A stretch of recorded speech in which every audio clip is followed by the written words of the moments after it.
Okay, so when looking through multiple choice questions, there's always a whole bunch that you can rule out and fewer options to choose from just to eliminate things that you don't know, or always work it out first and then see if it matches any of your answers. Okay, because the thing is you have to work quite quickly to get through all 40 questions within 1 hour. So if we look at this paper, the first question says, the size of the measles virus is 150 nanometers. And then we've got the Mimi virus, which is 4.5 times larger than the Morbilli virus, and the Pandora virus, which is 1.5 times larger than the Mimi virus. And then it says which viruses can be seen with a light microscope with a maximum resolution of 0.25 micrometers and using an electron microscope. Okay, so we know that an electron microscope has a very, very small resolution, so we can see a lot of things. But we need to work out that this resolution of the light microscope, which ones we would be able to see. So since the resolution of the light microscope is in micrometers, we need to convert all of these measurements for these three viruses into micrometers to see if we would be able to see it or not. So to go from nanometers to micrometers, we are going to divide by 1,000 because nanometers is smaller than micrometers. So if we want to get that bigger number, we're going to divide by 1,000. So if we say 150 divided by 1,000, we get 0.15 micrometers. Okay, and then we need to work out 4.5 times larger than that. So if we do 150 times 4.5, we get 675, and then we're going to divide that by 1,000 to get to micrometers.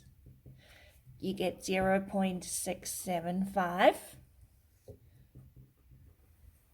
And then our next one is 1.5 times larger than that.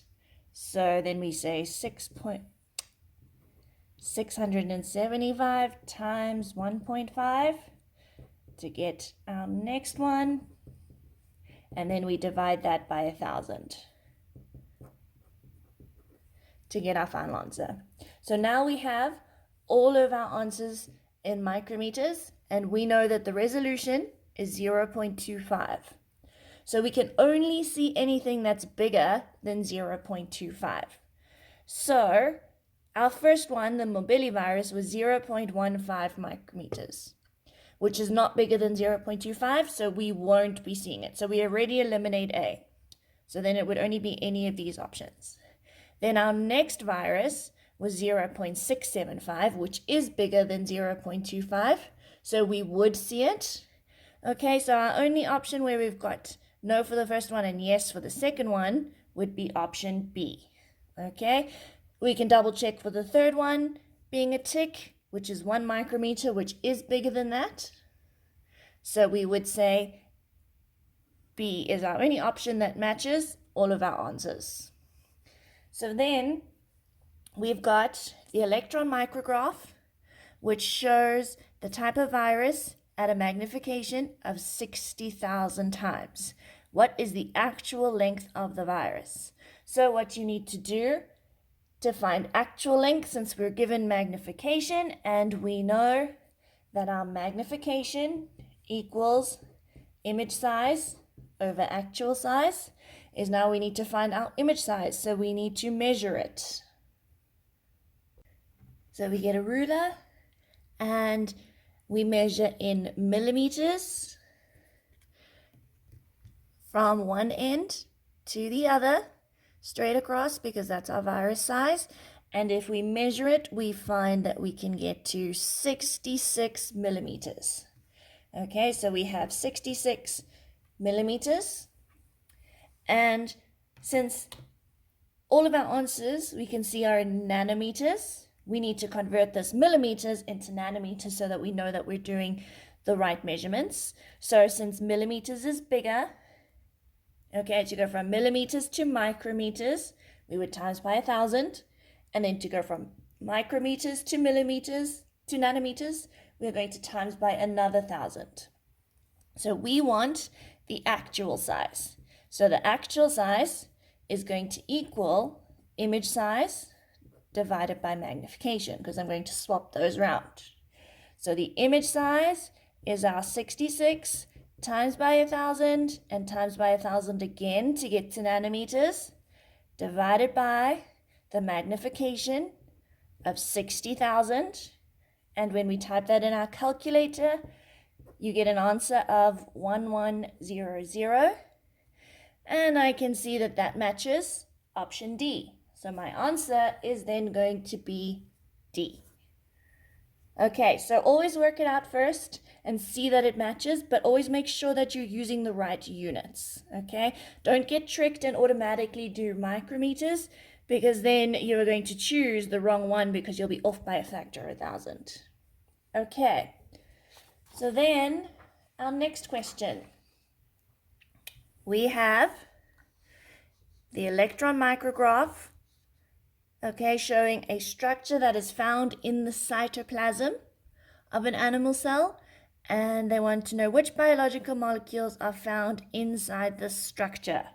Okay, so if we've got to look at what we've got, okay, all we've got is a circular structure, okay, that has quite a dark shaded membrane around it, okay, and it's found in the cytoplasm. So the only thing we know that is circular structure with a double membrane would be our lysosomes, and the only thing that we have inside those lysosomes would be our enzymes for digestion, and we know that enzymes are made of proteins.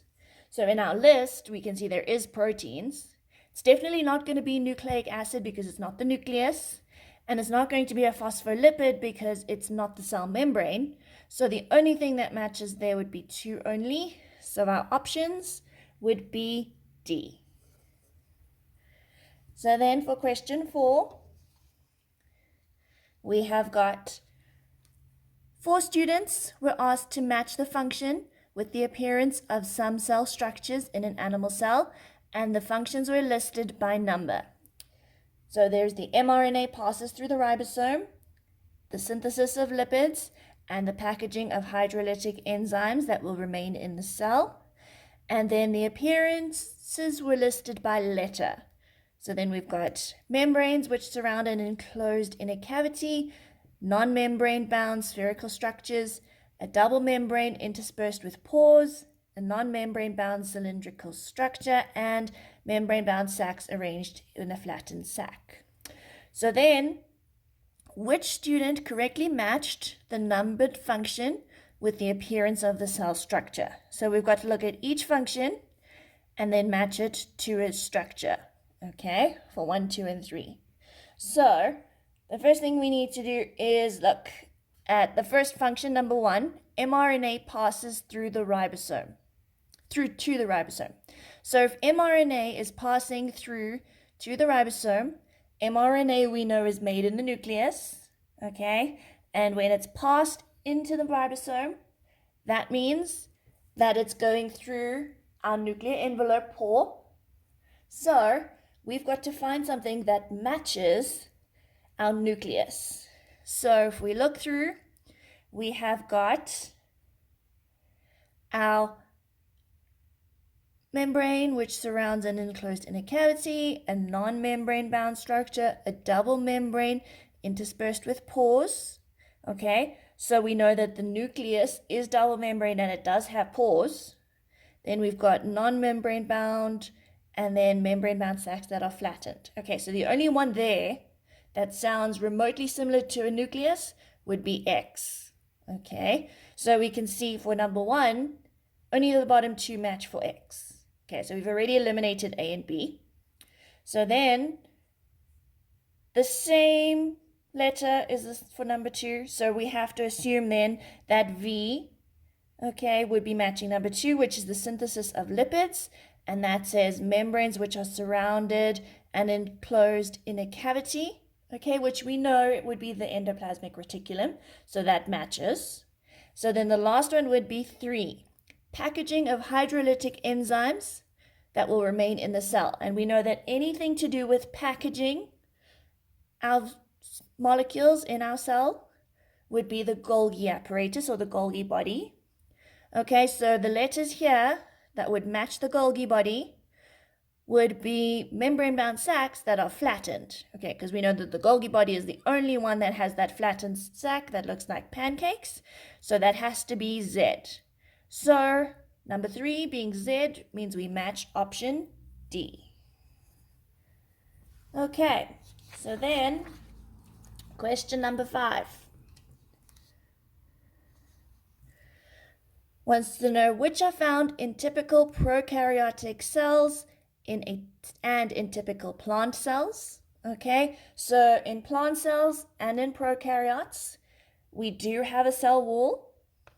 Okay, we do have cytoplasm, so we know that 1 and 3 are definitely right. But then circular DNA, we know is definitely in a prokaryotic cell, okay, because we know that they have those circular DNA plasmids. But in plant cells, we know we have a nucleus.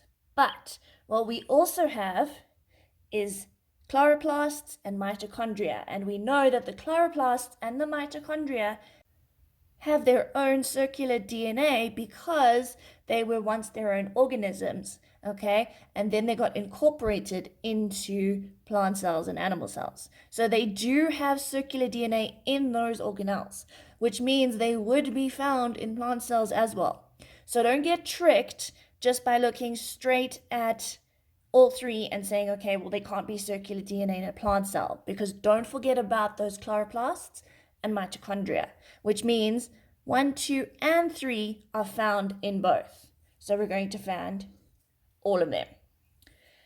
Then we've got the diagram shows some features that occur in organisms. Okay, and they want to know which features would be present in viruses. So we've got, for viruses, they can have DNA, but they can also have RNA. So we would definitely have 1 and 4. Okay, so if we look at 1 and 4, our only options are limited now to B and C. They do have protein, but they don't have their own ribosomes, because remember, they use the ribosomes of anything else. So they won't have 3, but they would have 2, which means our only option has to be B. Then we've got diastase is an enzyme that breaks down starch into maltose, and maltose is a reducing sugar.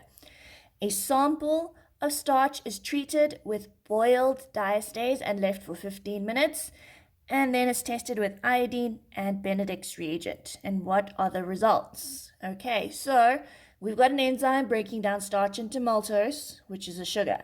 But if you don't read carefully, you would miss the part where they said boiled. And if it's boiled, it means it's denatured. So it won't be working at all.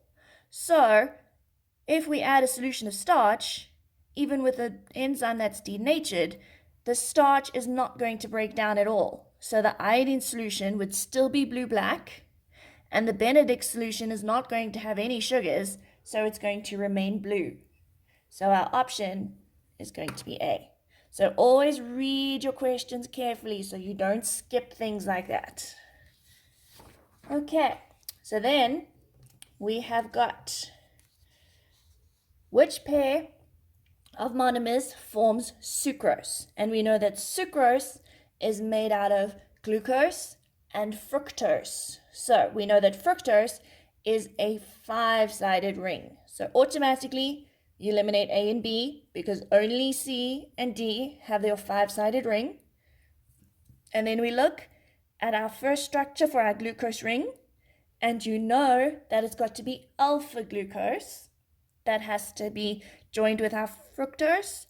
So the only one with the OH going downwards on carbon 1 would be C, because B D would be beta because that's going up. So C is our standard glucose ring with our fructose. Then for question 9, we've got the diagram shows the structure of 2 amino acids. These amino acids will form part of a protein that has a tertiary structure. Okay? And then which numbered groups could form the hydrogen bonds to maintain the tertiary structure of the protein? So the tertiary structure only involves the bonding of the side chains. Okay? So because of the bonding of the side chains, when we look in here, 1, 2, 4, and 5 are all in the main chain. Okay, so that's going to be forming your peptide bonds and your secondary structure of hydrogen bonding. So the only things in the side chains that would be dealing with the tertiary bonds would be 3, 6, and 7.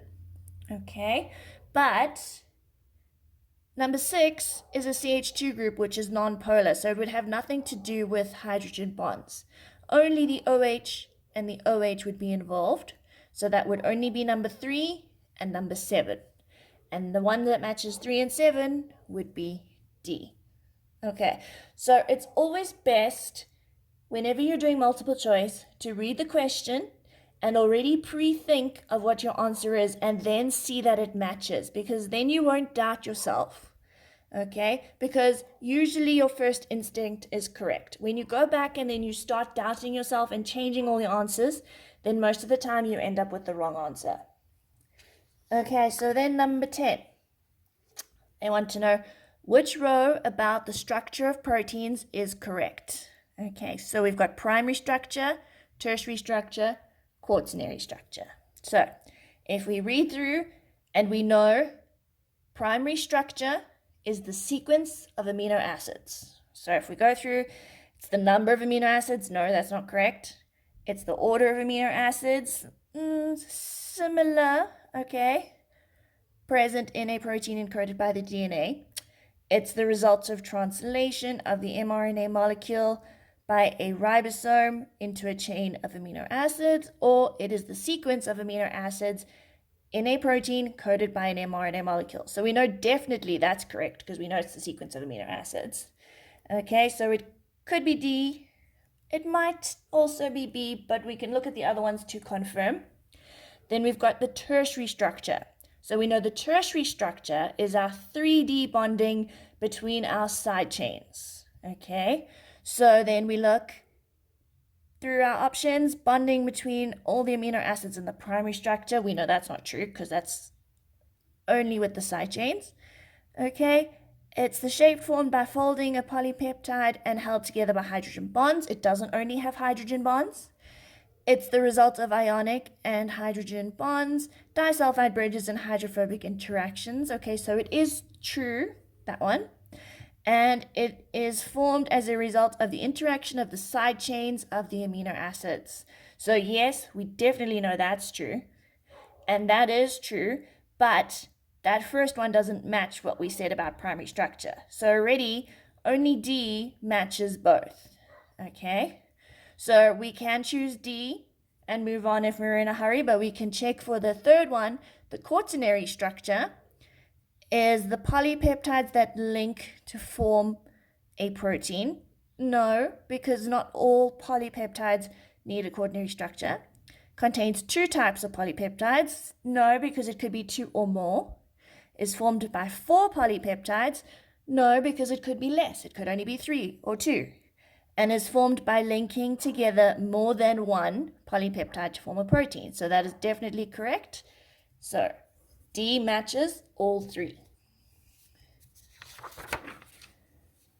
Okay, so then number 11 says, which row correctly identifies the features of a collagen molecule and a hemoglobin molecule? Okay, a molecule that consists of more than 1 polypeptide. Well, we already know that both of them do because both of them have a quaternary structure. So that automatically is only A or B, and it rules out the bottom 2. And then is a globular protein. Globular protein is only hemoglobin because we know that collagen is only for structure. So we automatically know it can only be B. And then which statements describe some enzyme actions? So enzymes hold reacting molecules so that their reactive groups are close together. In an enzyme catalyzed reactions, more molecules have sufficient energy to react than in the absence of the enzyme, and reactions catalyzed by enzymes take place at lower temperature than they would without an enzyme. Okay, so enzymes hold the molecules so that their groups are close together. That is true. An enzyme catalyzed reaction has more energy to react. That is true. And the reactions catalyzed take place at lower temperatures than without an enzyme. That's also true. So all three of them being true matches option A. Okay. Then we have lipase as an enzyme which is catalyzes the hydrolysis of lipids. An experiment was carried out to investigate changes in pH when the lipase is added to the food sample containing a high proportion of lipids. And then they give you a graph.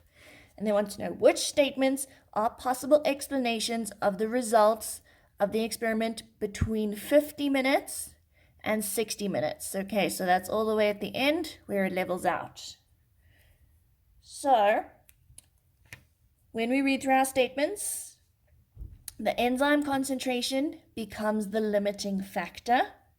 The substrate concentration becomes the limiting factor. All of the enzyme active sites are occupied. Denaturation of the enzyme by the products takes place. And then the products are acting as competitive inhibitors. Okay, so we can see that there's a change in the pH. So we know that when we change the pH, we are going to denature the enzyme, okay, because it starts to level off over there. So we know that number 4 is correct, okay? So with number 4 being right, knowing that we denature part of the enzyme, okay, it means that the substrate concentration would become a limiting factor, okay, because we are breaking it all down already as what it was before we started. So there's going to be limited substrate left as well as denaturation. So we've got 2 and we've got 4. Okay, so we're looking between our options C and D. Okay, so then products are acting as competitive inhibitors would make sense because sometimes in a reaction like that, especially when we're dealing with lipids, okay, we use our products to inhibit our enzyme to stop them from working. So we can choose 2, 4, and 5. And then we've got the painkiller ibuprofen reduces the activity of an enzyme involved in the production of prostaglandin. Ibuprofen binds reversibly to the active site of the enzyme. Which type of enzyme inhibition describes this example and why? Okay, so if we're binding reversibly to the active site, we know that that is competitive. So automatically, it could only be A or B, okay, because non-competitive is for C and D. So it's competitive inhibition because ibuprofen alters the shape of the enzyme. We know that's not true because competitive, it only binds to the active site, doesn't alter the enzyme at all, and that's why it's reversible. So then competitive inhibition because ibuprofen and the substrate cannot bind at the same time. Yes, because it blocks the active site. Okay.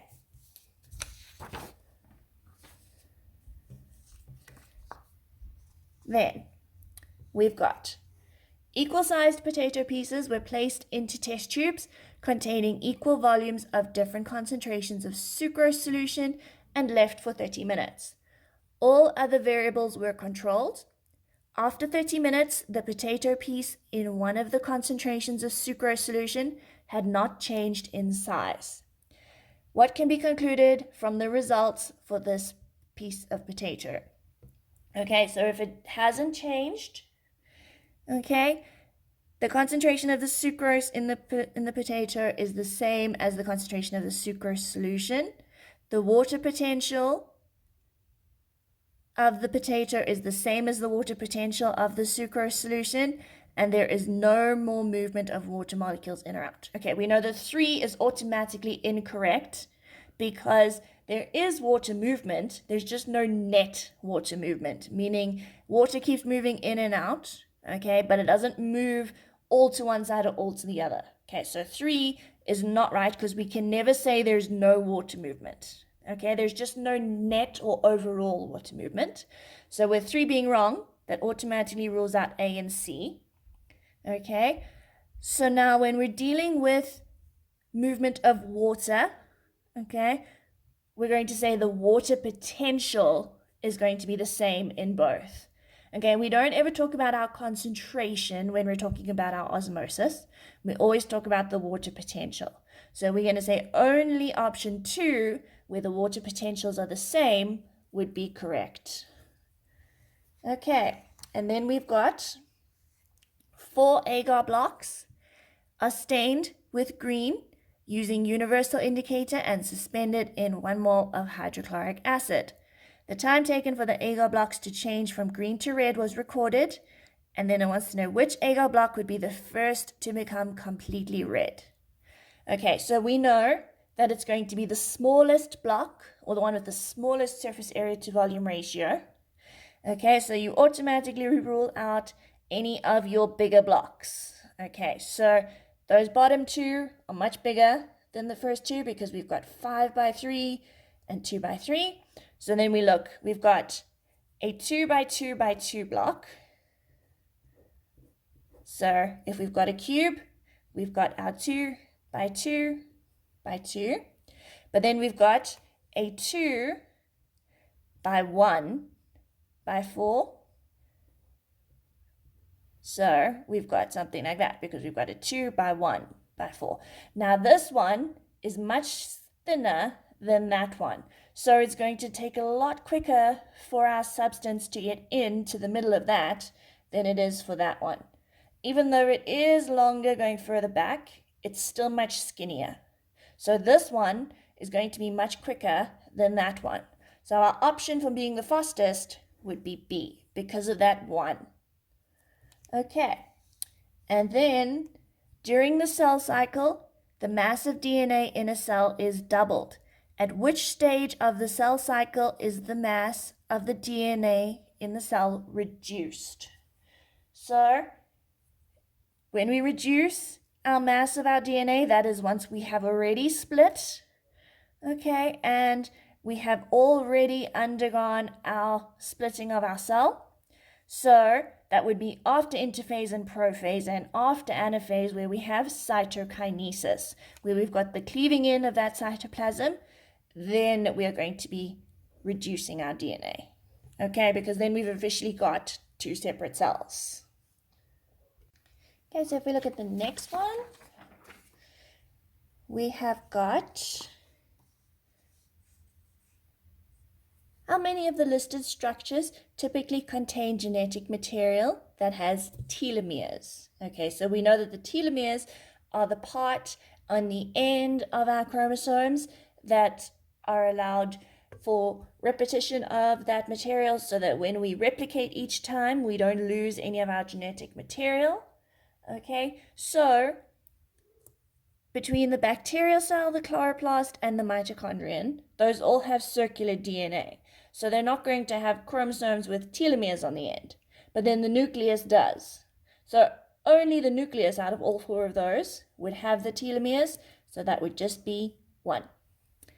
And then in eukaryotes, the chromosomes become shorter and thicker during mitosis, and thickening may be increased by molecules called protamines.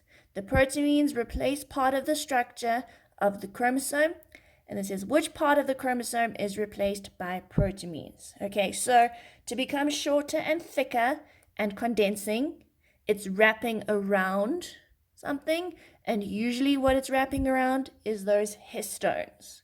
So if the protamines are replacing those because they need to become shorter and thicker, it's only going to replace the histones, okay? Because it's not going to replace our chromatids or our telomeres, because those are part of the DNA, and the centromeres are just holding them together. So the only thing for condensing would be the histones. Okay, then we've got how many hydrogen bonds are holding the two strands in this section of DNA together. So we need to count up how many A's and T's we've got. So we've got 1, 2, 3, 4, 5, 6, 7, 8, 9, 10. Okay, so we've got 10 A's and T's, which we know has 2 hydrogen bonds each. And then we've got 1, 2, 3, 4, 5, 6 of our G's and C's, which we know have 3 bonds each. So 20 plus 18 means 38, which matches option C. Then we've got which description of a eukaryotic gene is correct. Okay, so the sequence of bases that forms part of the DNA molecule that codes for a protein. Then we've got a sequence of nucleotides that forms part of the DNA molecule that codes for a protein polypeptide. Okay, so between that, it's definitely the nucleotide sequence because it's not only the bases that are involved in that. Okay, so between A and B, B would be correct. Then the sequence of bases that form part of the RNA molecule. In a eukaryotic gene, it's not going to be part of that. Or the sequence of nucleotides forming part of the RNA molecule coding for the protein, not going to be that either. So definitely B. And then we've got the sequence of DNA was as follows, is translated to synthesize the amino acid chain glycine, serine, serine, alanine, valine, and cysteine. Okay, and then as a result of a mutation, the sequence length of the amino acid chain is shortened from 6 to 2 amino acids, and then the stop codon of the mRNA is UGA. So they want to know which base has been mutated. So we need to divide that out into our sequence of 3s, okay, because we know that 3 bases each code for each amino acid, and now it's only got 2 amino acids and then a stop. So we've got the first 2 and then the stop. So we know that this one has to be the one that changed. And that AGT is the DNA. Okay, so this sequence they gave us for the stop codon is the mRNA. Okay, and that should be UGA. So now we know that the DNA links to get the mRNA in base pairing. So A would link with U and T would link with A, okay, which means those would be the same, but G wouldn't link with G, which means that this had to be the one that changed, okay, and it had to have become C to link with G to become that stop codon. So which base in the DNA sequence is the one that changed? It would be the G in there, which means it's got to be C. Okay, then we have got which combination of features is correct for the sieve tube element and as it unloads into the sink. Okay, so to go from where we want to remove it into the sink, okay, we have got either the water potential is going to be higher than the sink or lower than the sink, or the lignified cell wall is absent or present. Okay, so we know that in the phloem sieve tube element, the lignified wall is definitely absent. Okay, so we're only dealing with option A or C. So now it's either going to be the water potential is higher or lower. Okay, so now in order to remove our substances at that sink, because remember, in that sieve tube element, we've got all of our sugars, but it's followed by the water. Okay, the water potential would then be in the sieve tube element, because all the water is now moved in, it's going to be higher than it is in the sink because the water follows the sugar, so it increases the water potential. So higher than the sink and being absent would be A. And then mass flow is the bulk movement of materials from one place to another. And then it says which vessels carry fluids by mass flow. Okay, so bulk movement from one place to another would be definitely our phloem and our xylem in our plants, but also our arteries and our veins in humans, because we need to mass move all of our substances, and we know that that's what all of those do. So it would be all four of them, which would be A.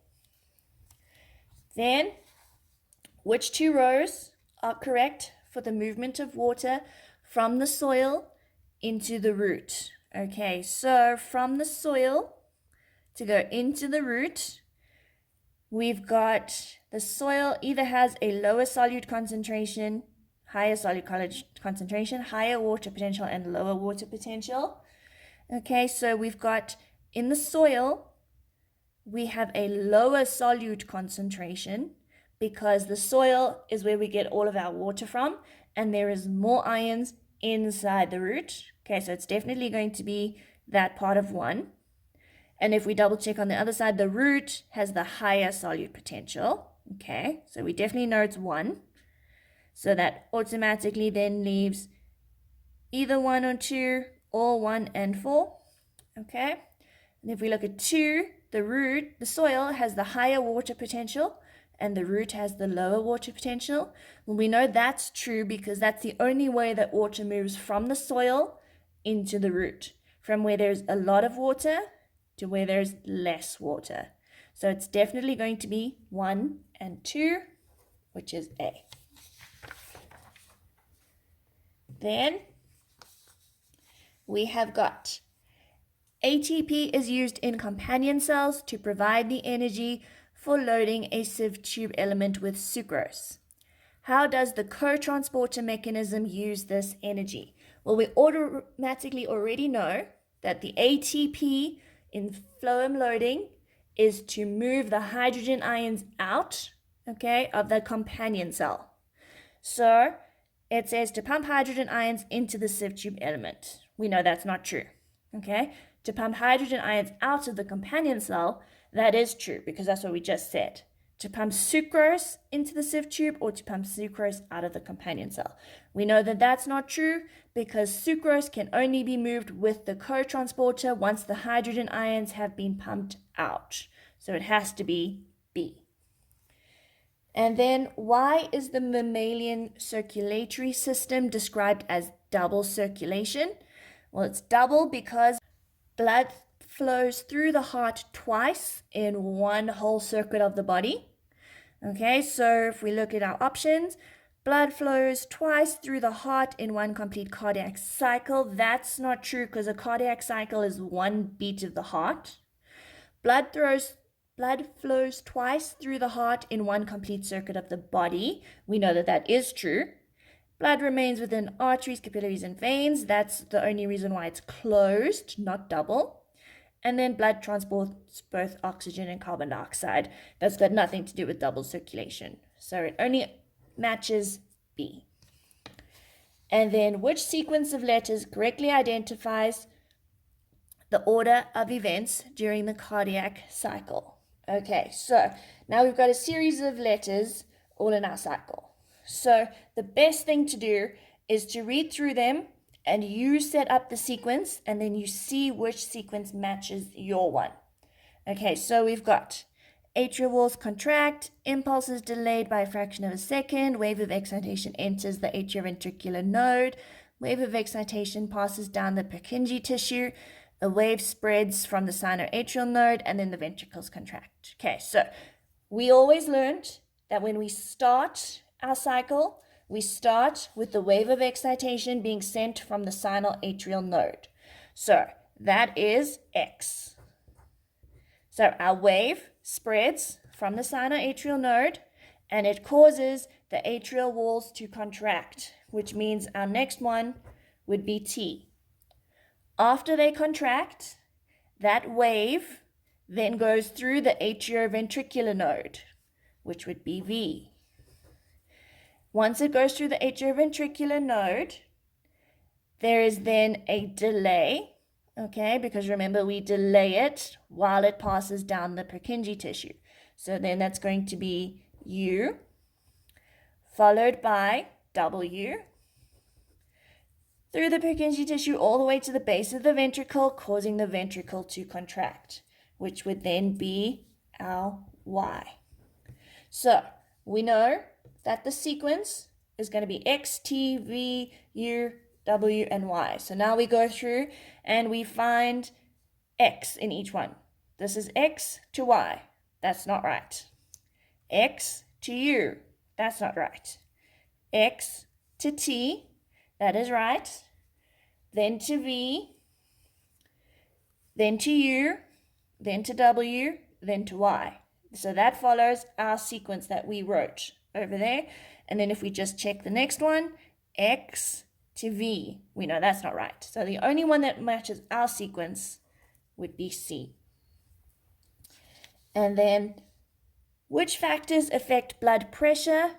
Okay, affecting blood pressure would be the diameter of the blood vessels. Yes, because that's how we get our blood pressure. The systolic pressure of the heart ventricles. Yes, because that's how much blood is going to be pumped out with that pressure. And then the volume of blood returning to the heart. Yes, because that's how much blood is actually going to be in the vessels. So all three of those would affect blood pressure. Okay, then we've got a diagram, which is a summary of the role of hemoglobin in the transport of carbon dioxide.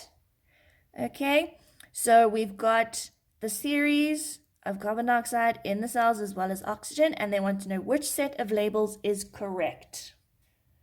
So we've got number 1 being facilitated diffusion, 4 being carbonic acid, and 7 being hydrogen carbonate ions. Okay, well, it's not going to be facilitated to move straight in. We know that carbon dioxide and oxygen simply diffuse, so we can't have A. Then we've got 2 being water, 8 being dissociation, and 10 being carb amino hemoglobin. Okay, well, we know that 2 and 10 are going to be right because the carbon dioxide combines with water to make that hydrogen carbonate. Okay, but we don't dissociate, okay, when we move between our carbon and our oxygen in our hemoglobin. So we can't have B. Okay, but then 3 is carbonic anhydrase. So carbon dioxide plus water makes carbonic acid, with carbonic anhydrase being the enzyme. So that's definitely right. And then 9 being oxyhemoglobin. Okay, well, if there's the oxygen, we know that that's bound with the hemoglobin, so that's definitely oxyhemoglobin. And then 11 being carb amino hemoglobin. Well, if that's from the carbon dioxide and the hemoglobin, that's definitely right as well. So we know that C has the right names. D is carbonic anhydrase, and that's not right because that enzyme doesn't catalyze the separation of that. Okay, so we know the only one that has all 3 correct would be C. Then we have got the graph, which shows the oxygen dissociation curves of hemoglobin from 2 species of mammal, S and T. And they want to know which statements could explain the difference in the oxygen dissociation curves of species S and T. Okay, so we've got species T has a lower hemoglobin concentration in its red blood cells than S. Okay, we know that that shift has got nothing to do with our hemoglobin concentration. Okay, the hemoglobin in species T has a lower affinity for oxygen than the hemoglobin in S. Yes, because that curve is shifted, and when we shift the curve, it's because of the hemoglobin affinity, how much it likes oxygen. And then species T lives at higher altitudes than S. Okay, that wouldn't be right because if it was at higher altitudes, it means we would have had more percentage saturation. Okay, so the only option there that's correct would be C. Then we have got which are present in bronchioles. Okay, so in bronchioles, we know we have ciliated epithelium and smooth muscle, but I said ciliated epithelium. This is endothelium, and endothelium is in our plants, okay, not in our animals. We always talk about our epithelium. So 1 is not right, so it can only be 2 and 3, which means D.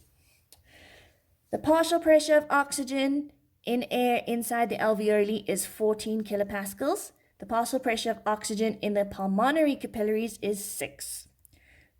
What will the effect of these partial pressures on diffusion?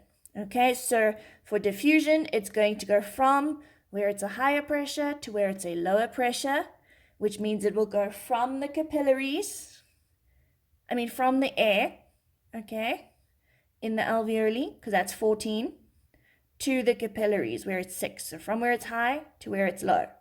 So that means oxygen will diffuse from the alveoli into the capillaries, which would be B, because we're not dealing with carbon dioxide at all. Okay, and it would definitely diffuse from one to the other. Then we have got which can be directly linked to a reduction in the surface area available for gas exchange in the human lungs. Okay, so in our lungs, less surface area.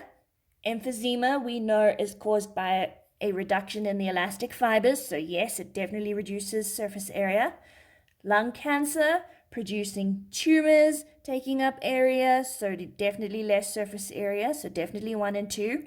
But smoking tobacco, that's not going to necessarily reduce the surface area, because that's going to be responsible with your nicotine, okay, and your carbon monoxide, but it's got nothing to do with the surface area.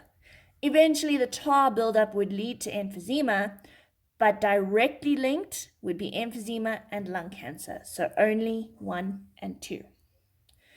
And then which row is correct about the affinity between hemoglobin and the gases carbon dioxide, carbon monoxide, and oxygen? Well, we know hemoglobin has the highest affinity for carbon monoxide. Okay, so highest affinity would definitely be either A or B. Okay, then after carbon monoxide would come oxygen, and then lastly would be carbon dioxide. So carbon monoxide, oxygen, carbon dioxide means it has to be B. Okay, then we've got an earthquake caused damage to sanitation systems in large tropical village. The drinking water became contaminated with sewage. Heavy rain then caused flooding and left large pools of water in the village. Housing was destroyed and people had to live in overcrowded conditions. And they want to know which infectious diseases would increase in this village population after the earthquake and rain. So, first one, cholera. We know that cholera is by contaminated drinking water. Okay, which means definitely yes. Malaria is caused by your mosquitoes, which would form in those pools of water that collect, which we did have. Okay, so that's also true. And then tuberculosis is caused by overcrowding, which we did have. So we would get all 3. Then we have got which statements about the use of antibiotics could cause an increase in antibiotic-resistant bacteria. Okay, so the patients do not always complete their course of antibiotics. We know that's true. Okay, patients keep unused antibiotics from previous prescriptions and take them at a later date in smaller doses than prescribed.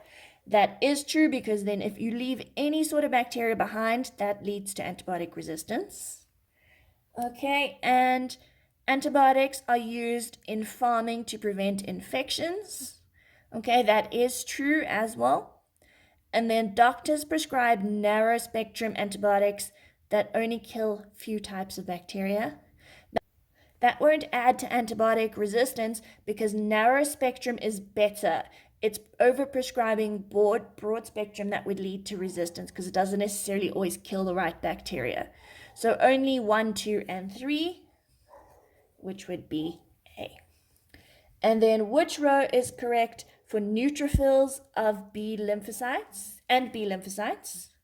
Okay, so a neutrophil can change shape, found in organs rather than in blood, may be long-lived, and their lysosomal enzymes digest bacteria.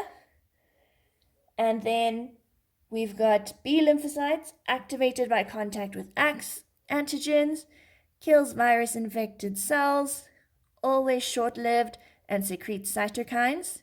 Well, if we look at that, okay, only the T lymphocytes are the ones that kill the cells.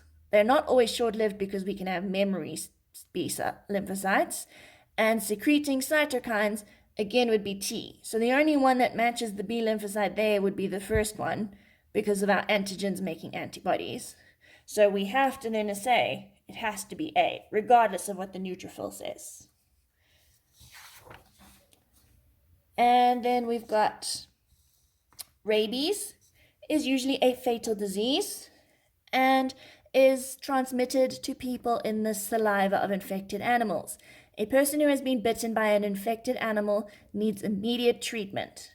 The treatment is a vaccination against rabies and an injection containing antibodies to the rabies antigen. What type of immunity is given by the injection of antibodies? So injecting with antibodies, okay, we know that has to be artificial, okay, because we're giving somebody that injection. And giving them antibodies doesn't trigger an immune response. So that means it has to be passive. So it has to be artificial, passive. And then a graft of tissue, such as skin, from a different person is usually rejected by the body. Which statement about graft rejection is correct? The graft is rejected by the B lymphocytes because they make and release antibodies which react to the surface antigens on the graft cells. The graft is rejected by the B lymphocytes because T lymphocytes are not stimulated to produce antibodies. Okay, we know that's definitely not true because it's only the B that make antibodies. The graft is rejected by the T lymphocytes because the graft tissue causes T lymphocytes to release antibodies. Again, not true because it's the B that releases antibodies. And then the graft is rejected by T lymphocytes because they circulate in the blood and can gather at the graft site. We know that that is true because that is what our T cells do. Okay, so that's definitely going to be D. Okay, it can't be A because we don't have those antigens on our graft cells. Okay, because we're dealing with a skin graft, so it's going to be skin cells that don't match. So it has to be D. Okay, so that is all 40 questions that we have in our multiple choice. Okay, but the thing about multiple choice, because you only have an hour, is you have to be able to think quickly through your questions, but also read them very carefully because you don't want to be tricked by just one single word making you think the wrong thing. Because all of the time, there is the option there for what you would misread, okay? So you don't always want to just pick that option that you see because you misread the question. So read through them carefully and make sure that you know your work well enough that you can quickly make those answers in your head, and then you can see that they match one of those answers in the bottom of the options. Okay, because if you can answer your question first before even looking at the options, you know that invariably you are then going to be choosing the correct answer.